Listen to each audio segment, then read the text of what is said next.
ایک بات بڑی ضروری ہے، وہ میں نے آپ سے ضرور کرنی ہے۔ ایک آیت ہے قرآن پاک کی سورت بقرہ پہلا سپارہ آیت نمبر 120۔ اللہ تعالیٰ نے ایک حد بیان کر دی، فرمایا وَلَن تَرْضَىٰ عَنْكَ الْيَهُودُ وَلَا النَّصَارَىٰ حَتَّىٰ تَتَّبِعَ مِلَّتَهُمْ۔ فرمایا یہ یہودی اور عیسائی تم سے ہرگز راضی نہیں ہوں گے۔ یہ قرآن ہے اور سادہ ترجمہ تفسیر کی بھی ضرورت نہیں۔ یہ معاہدے کر لیں، محبت کے وعدے کر لیں، یہ تم سے راضی نہیں ہوں گے۔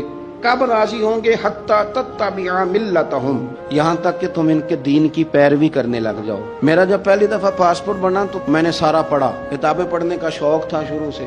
اس کے ہر صفحے پہ لکھا ہے کہ سوائے اسرائیل کے، یعنی آپ پوری دنیا میں یہ سبز ہلالی پاسپورٹ لے کے جا سکتے ہیں، خبردار اسرائیل آپ یہ پاسپورٹ لے کے نہیں جا سکتے۔ یعنی اتنی نفرت کسی ملک سے کہ اس پر لکھ کے چھاپ دیا ہر صفحے پر کہ یہ پاسپورٹ سوائے اسرائیل کے ہر ملک کے لیے کارآمد ہے۔ میرا سوال ہے عرب کے ان لیڈروں سے جنہوں نے اسرائیل کے ساتھ معاہدہ کیا، مجھے بتاؤ تمہیں فلسطین کی بیٹیاں بھول گئی نا ساری کی ساری؟ تمہیں وہ ماں بھول گئی نا جو مسجد اقصیٰ کے دروازے پہ کھڑی ہو کے چیخیں مارتی تھی اور کہتی تھی کوئی علی کو خبر کرو کہ میری بچیاں قید میں ہیں؟ وہ بھول گئی؟ تمہیں وہ بہن بھول گئی نا جس پر شراب کی بوتل انڈیڑتے تھے اسرائیل کے فوجی؟ وہ آپ کو ابھی بھی ویڈیو مل جائے گی۔ وہ انڈیلتے تھے شراب کی بوتل، اسے پکڑتے تھے، دست درازی کرتے تھے، اور وہ بیٹی کہتی تھی یا رحمت للعالم۔ بھول گیا تمہیں وہ سارا کچھ؟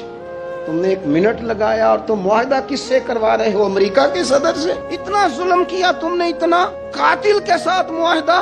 کیا سمجھتے ہو فلسطین والوں کا کوئی والی وارث نہیں؟ سنو، میرے رسول کریم صلی اللہ علیہ وسلم نے فرمایا میرا کوئی مالدار امتی دنیا سے چلا جائے، پیسے جائیدادیں چھوڑ کے جائے تو اس کی اولاد میں بانٹ دینا، لیکن اگر اس کے ذمہ قرضہ ہو تو میرے پاس آ جانا، میں اپنے امتی کا قرض ادا کروں گا۔ جس کا کوئی وارث نہیں ہوتا مدینے والا اس کا وارث ہوتا ہے، میں قرض دوں گا اپنے امتی کا۔ کیا سمجھتے ہو فلسطینی لاوارث ہیں؟ صبح قیامت نبی پاک تم سے سوال کریں گے، تمہیں اللہ کے حضور حاضری دینی ہے۔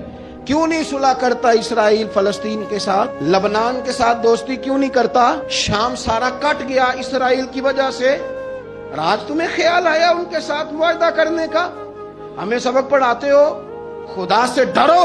اور پھر اقبال کہتے ہیں مسلمانوں سے مایوس نہ ہونا، حکمرانوں سے زیادہ امیدیں بھی نہ لگانا۔ وہ جو چھوٹے چھوٹے لوگ نکلے تھے نا صحرا سے، بظاہر غریب تھے، بظاہر ان کے پاس مال نہیں تھا، وہ خالد بن ولید جیسے، وہ سعد بن ابی وقاص جیسے، بظاہر ان کے پاس زیادہ اسلحہ نہیں تھا۔ اقبال کہنے لگے مایوس نہ ہونا، یہ نہیں کہنا بن کچھ نہیں سکتا۔ فرمانے لگے رات میں نے سنا ہے فرشتے آپس میں باتیں کر رہے۔ واہ اقبال، تیرا بھی انداز کتنا نرالا ہے۔ کہنے لگے رات فرشتے آپس میں باتیں کر رہے تھے، میں نے سن لی ہیں۔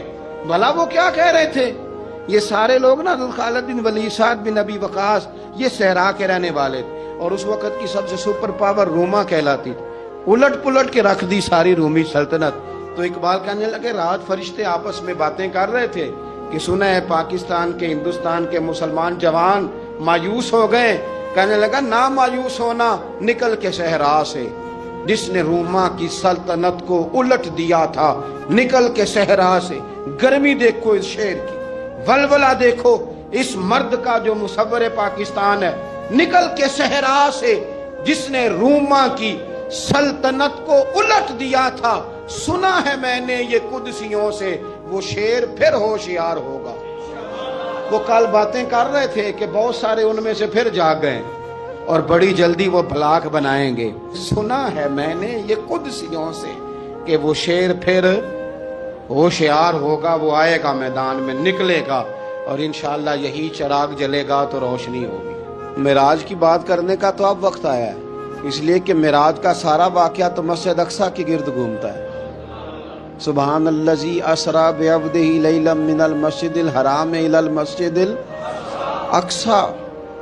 حضور نے معراج کی رات مسجد اقصیٰ میں نماز پڑھائی تھی، اور ایک بار پھر سے طیبہ سے فلسطین میں آ، راستہ دیکھتی ہے پھر مسجد اقصیٰ تیرا۔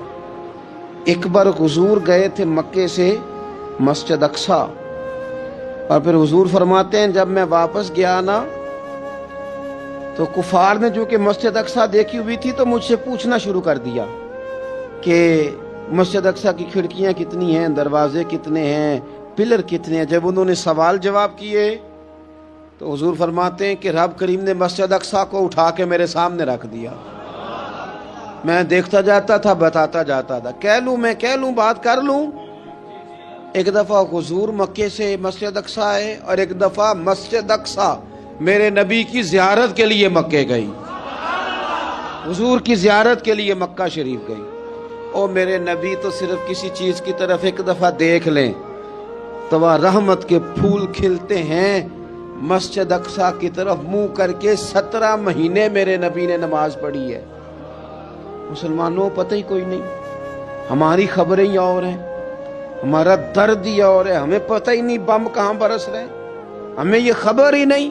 اور میں اس دور میں تقریریں کر رہا ہوں جہاں سوتوں کو جگانا نہیں پڑتا، جاگتوں کو جگانا پڑتا ہے۔ سیانے لوگوں کو سمجھانا ہمارے ذمہ لگ گیا، کیا کرے؟